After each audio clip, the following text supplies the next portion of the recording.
हजरत अब्दुल्लाह इब्न अब्बास रज़ियल्लाहु ताला हमेशा कहा करते थे, मुझे किन लोगों पर ताज्जुब होता है। कहा किन लोगों पर ताज्जुब होता है?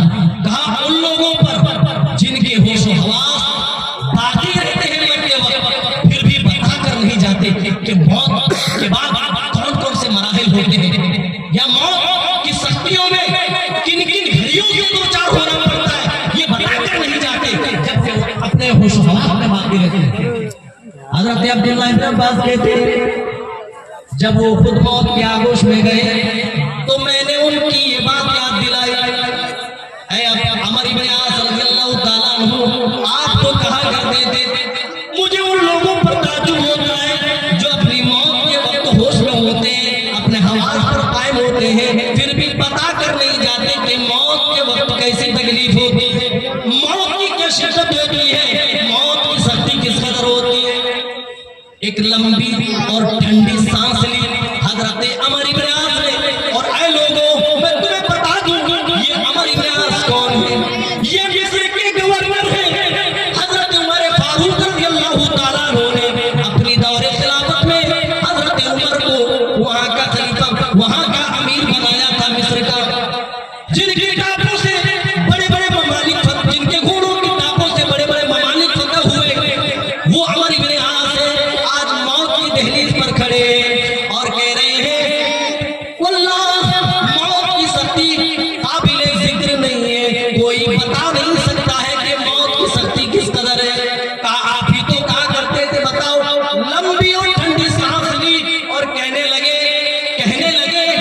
कि मैं बस इतना बता सकता हूं कि आसमान जमीन के ऊपर गिर पड़ा है और आसमान और जमीन के दरमियान में फिसला चला जा रहा हूं, या यूं समझ लो कि मेरे सर के ऊपर एक बड़ा सा पहाड़ रख दिया गया है। वो लोगों हम थोड़ा खुद से ज्यादा वजन उठा रहे तो ऐसा लगता है सर फट जाए या गर्दन की हड्डी टूट जाए। अगर आपके सर पर पहाड़ डाल दिया जाए आपकी कैफियत, आपकी हालत क्या होगी? क्योंकि ऐसा महसूस हो रहा है जैसे सर के ऊपर एक बड़ा सा पहाड़ रखा हुआ है, और ऐसा लगता है जैसे पेट के अंदर खजूर के कांटों की पत्तियां डाल दी गई है, खजूर के कांटे भर दिए गए, और ऐसा लग रहा है जैसे मेरी सांस सुई के नाके से बाहर आ रही है। हजरत शद्दाद इब्न औस रज़ियल्लाहु ताला अन्हु भी इस मौत से मुताल्लिक कहते हैं, दुनिया में जितने भी मराहिल हैं, जितनी भी तकलीफें, जितने भी मसाइब व आलाम हैं, एक तरफ रख लो और मौत की सख्ती एक तरफ रख लो। तमाम मसाइब व आलाम पर, तमाम दुख तकलीफ पर मौत की सख्ती कहीं ज्यादा वाक़ होगी। और लोगों तसव्वुर तो करो, हम उस मौत से गाफिल हैं जो मौत हमें जरूर आएगी, जो मौत हमारा पीछा कर रही है, जो हमारे मुकद्दर में लिख दी गई है, उस मौत से हम जी चुरा रहे हैं। आज हम कर क्या रहे हैं भाई? रब्बे ज़ुल जलाल बारहा हमें तहकीक कर रहा है, हमें आगाह कर रहा है, ऐ मेरे बंदो तुम अपनी मौत से गाफिल मत होना। और हम हैं कि अपनी मौत से इस कदर गाफिल हैं कि हमें नमाजों की तौफीक नहीं, हमें इस्लाम का पता नहीं, हमें सिर्फ सुनने का शौक है। सुनेंगे किसकी तकरीर अच्छी हुई, कैसी हुई, फिर इस पर तबसरे करेंगे, फिर अमल नहीं करना। अगर मेरे भाइयों सुनने का आपका ये मकसद है, बस एंटरटेनमेंट है, तो फिर माफ कीजिएगा, अल्लाह के यहाँ ये सुनना भी वबाले जा बन जाएगा।